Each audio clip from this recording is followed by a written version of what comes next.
Eluru assembly నియోజకవర్గంలో TDP Janasena BJP కూటమి అభ్యర్థిగా భారీ మెజార్టీతో విజయం సాధిస్తానని బాడేటి చంటి ధీమా వ్యక్తం చేశారు. జనసేన ఇన్ఛార్జ్ రెడ్డి అప్పలనాయుడుతో మాట్లాడతానని, త్వరలోనే ఇద్దరం కలిసి బీజేపీని కూడా కలుపుకొని ఏలూరులో ప్రచారంలో దూసుకు వెళతామన్నారు. మోదీ సహకారంతో రానున్న రోజుల్లో ఎన్డీఏ కూటమి రాష్ట్రాన్ని అభివృద్ధి పదంలో తీసుకు వెళుతుందంటున్న ఏలూరు టీడీపీ జనసేన బీజేపీ ఉమ్మడి అభ్యర్థి బాడేటి చంటితో మా ప్రతినిధి Rambabu face to face.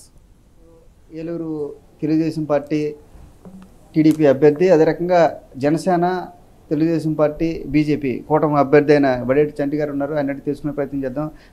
Sir, మీరు చెప్పండి, ఇప్పుడు రాష్ట్రంలో ప్రభుత్వం నోటిఫికేషన్ వచ్చినప్పుడు కూడా అధికారులు ఏకపక్షంగా ఒక పార్టీకి ఒక రకంగా వ్యవహరిస్తున్న పరిస్థితి ఉంది. నేను చూడొచ్చు, లోకేష్ గారు వాహన కాన్వాయ్లు పదే తనిఖీలు చేయటం, మిగతా వైసీపీ వాహనాలను వదిలేయటం చేస్తున్నారు కదా, దాన్ని ఎలా చూడొచ్చు అంటారు? ఇప్పుడు ఏమైందంటే, ట్రాన్స్ఫర్లు చేసేటప్పుడు అధికారులందరూ ఎక్కడ ఉండాలి అనే ఉద్దేశంతో ముందే ఎలక్షన్ రాకముందే వాళ్ళందరినీ కూడా అప్రమత్తం చేసి కొన్ని పోస్టింగుల్లో వాళ్ళని వేయటం జరిగింది. ఎందుకంటే ముందే కీ రోల్ ఒక 6 నెలల ముందు నుంచే ప్లానింగ్ చేసుకుని ఎవరైతే అక్కడికి వేస్తే ఆ ఇబ్బంది ఉండదు అనుకుంటారో కొన్ని పాయింట్లో వాళ్ళందరినీ కూడా వేశారు. వాళ్ళు ఇంకా ఏంటంటే వాళ్ళ అధికారంలో ఉన్నారు, వాళ్ళ అధికార పార్టీ మన చెప్తుందేమో అనే ఉద్దేశంతో ఇప్పటి వరకు అలవాటు అయిపోయిన దాని మీద వాళ్ళు కూడా మళ్ళీ అధికార పార్టీకి ఒత్తాసు పలుకుతున్నారు. ఎలక్షన్ కమిషన్ ఇవన్నీ కూడా గమనిస్తుంది. ఏదైతే లోకేష్ గారు వాహనాలు మరి ఇచ్చేడు, ఎప్పుడైనా సరే మరి ప్రతిపక్ష వాహనాలు కూడా అన్నీ కూడా A to Z చెక్ చేసి వాళ్ళు ఏదైతే నిష్పక్షపాతంగా చేసుకుంటున్నారని వాళ్ళు చెప్పవలసిన బాధ్యత అధికారుల మీద ఉంది. ఎందుకంటే కొన్ని చోట్ల ఇటువంటివి జరుగుతున్నాయి. మరి ఇది కాదు, ఆ ఎలక్షన్ కమిషన్ నోటీసులోకి వెళ్తే వాళ్ళు కూడా ఏదో ఒక యాప్ ఇచ్చారు, ఆ యాప్లో మేము కంప్లైంట్ పెట్టినప్పుడు కంపల్సరీగా అది టేక్అవుట్ చేసుకుంటారనేది వాళ్ళు చెప్తున్నారు.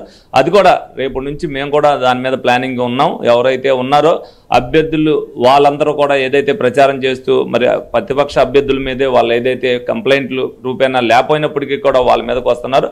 డెఫినెట్గా ఎలక్షన్ కమిషన్ దృష్టి తీసుకెళ్తాం. దీన్ని వీళ్ళు అధికారులు కానీ తీసుకోకపోతే యాక్షన్ సెంట్రల్ ఎలక్షన్ కమిషన్ నోటీసులో తీసుకెళ్తాం జరుగుతుంది. ఇక్కడ రాష్ట్ర వ్యాప్తంగా కూడా ఒక డ్రగ్ రాష్ట్రంగా కూడా ఆంధ్రప్రదేశ్ తయారైన పరిస్థితి. గతంలో కూడా పెద్ద ఎత్తున డ్రగ్స్ దొరికినాయి. డ్రగ్స్ మూలాలు చూసుకుంటే ఎక్కడో మూలాలు ఉన్నప్పుడు కూడా ఆంధ్రప్రదేశే కేంద్రంగా మారుతున్న పరిస్థితి. మన విశాఖలో దొరికిన డ్రగ్ అయితే దేశంలోనే సంచలనం కలిగించింది. దీన్ని చూస్తే ఏమంటారు? అసలు ఇప్పుడు 3 సంవత్సరాలుగా గంజాయి ఆంధ్రప్రదేశ్కి అయిపోయింది. గంజాయి మీద ఆదాయాన్ని అంతా కూడా ప్రభుత్వమే నడిపించి గంజాయి అమ్ముకోవడానికి అందరూ కూడా యువత భవిష్యత్తును నిర్వీర్యం చేసేయడం జరిగింది. వీళ్ళకి గంజాయి ఆదాయం చాలదన్నట్టు ఇంటర్నేషనల్ డ్రగ్ మాఫియాతో సంబంధాలు పెట్టుకుని ఏదైతే కాకినాడ పోర్టుకి మరి 25,000 కిలోలు మరి మాదక ద్రవ్యాలు రావటం అనేది మాటలు కాదు.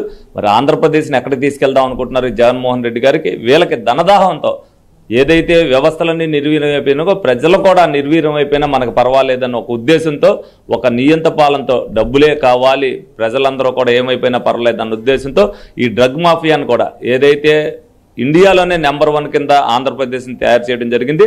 మరి ప్రజలందరూ కూడా గమనిస్తున్నారు. రేపొద్దున్న ఏమవుతుంది ఆంధ్రప్రదేశ్ అనేది భయంతో కూడా ప్రజలందరూ కూడా ఉన్నారు. ఎందుకంటే ఈ డ్రగ్ కల్చర్ వచ్చిన తర్వాత ప్రజలు విచక్షణారహితంగా ఎవరైతే మర్డర్లు చేసేసి వాళ్ళు ఆ తల్లిదండ్రుల మీద కూడా పొద్దున కూడా నేను పాదయాత్రకు వెళ్ళినప్పుడు ఒక టీచర్ గారు చెప్తున్నారు, 4వ క్లాస్ కాడి నుంచి 10వ క్లాస్ వరకు గంజాయికి అలవాటు పడిపోయారు. 9వ క్లాస్ పిల్లలు అయితే మా మీద కూడా తిరగబడుతున్నారు.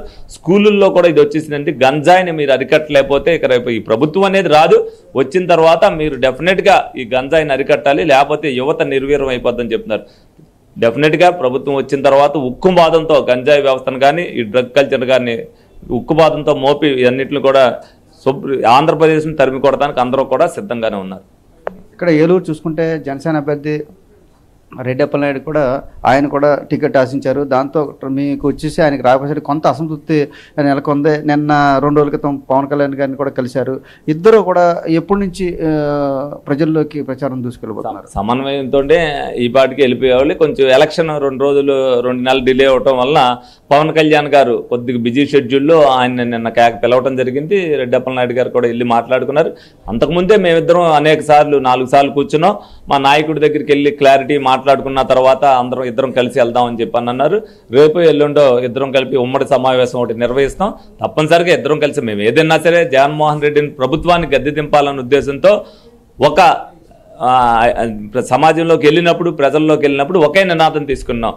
ఎందుకంటే జగన్మోహన్ రెడ్డి ప్రభుత్వాన్ని ఆంధ్రప్రదేశ్ నుంచి పారద్రోలని అదే నినాదం ఇద్దరం తీసుకున్నాం కాబట్టి ఏదైనప్పటికీ కూడా, ఎందుకంటే ఇద్దరిలో ఎవరికో ఒకరికైతే ఒకరు రాపోవచ్చు, కానీ దానివల్ల ఇబ్బంది జరిగే పరిస్థితి ఏమి లేదు. బోల్డని పదవులు ఉంటాయి, ఒకరికి వస్తే ఇంకోటి వస్తుంది.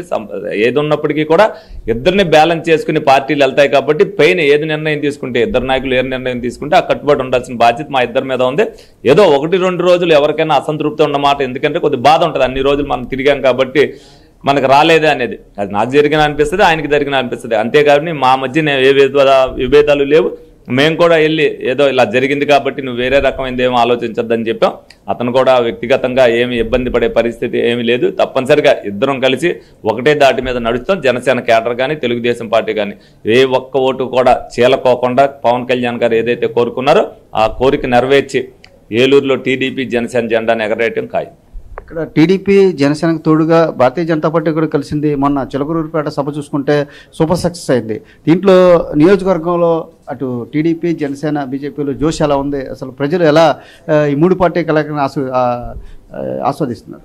3 పార్టీల కలయికనే ఆశీర్వదిస్తారు. ఎందుకంటే బీజేపీతో వెళ్తున్నాం అనేది ముందు నుంచి కూడా 6 నెలల ముందు నుంచి కూడా బీజేపీని కలుపుకోవడానికి పవన్ కళ్యాణ్ గారు ఏదైతే ముందు నుంచి కూడా మేము ముగ్గురు కలిసి వెళ్తామని చెప్పి ఒక స్టేట్మెంట్ ఇవ్వడం జరుగుతుందో అప్పటి నుంచే ప్రజల్లోకి వెళ్ళింది ఎప్పటికైనా సరే బీజేపీని కలుపుకుంటారనేది. ఎందుకంటే కొద్దిగా కోస్తా జిల్లాల్లో బీజేపీ శాతం ఓట్లు తక్కువ ఉన్నప్పటికీ కూడా రాష్ట్రాన్ని అభివృద్ధి చెందాలి అని అంటే మరి కేంద్ర ప్రభుత్వం యొక్క సహకారం అవసరం. దాన్ని దృష్టిలో పెట్టుకుని పవన్ కళ్యాణ్ గారు కానీ చంద్రబాబు నాయుడు గారు కానీ బీజేపీని మనం కలుపుకెళ్తేనే రేపొద్దున్న రాష్ట్రాన్ని మనం ఏదైతే మనం హామీలు ఇస్తున్నామో ఆ హామీలన్నీ నెరవేరాలంటే కేంద్ర ప్రభుత్వ సహకారం కూడా అవసరం అనే ఉద్దేశంతో బీజేపీని కూడా కలుపుకుని ఎదరికెళ్ళాలి. ప్రజలందరికీ కూడా అందరికీ తెలుసు, ఎందుకంటే ఏ రాష్ట్రమైనా అభివృద్ధి చెందాలంటే కేంద్ర సహకారం అవసరమే. ఎందుకంటే ఏ ఓట్లు షేరింగ్ ఉన్నప్పటికీ కూడా ఎన్డీఏ కూటమి అభ్యర్థులను గెలిపించాల్సిన బాధ్యతని ప్రజలు తీసుకోవాలి. రాష్ట్ర అభివృద్ధి చూసేవాడు ఎవరైనా సరే ఈ కూటమికి వేయటం అనేది ఖాయమని సందర్భంగా తెలియజేయడం జరుగుతుంది.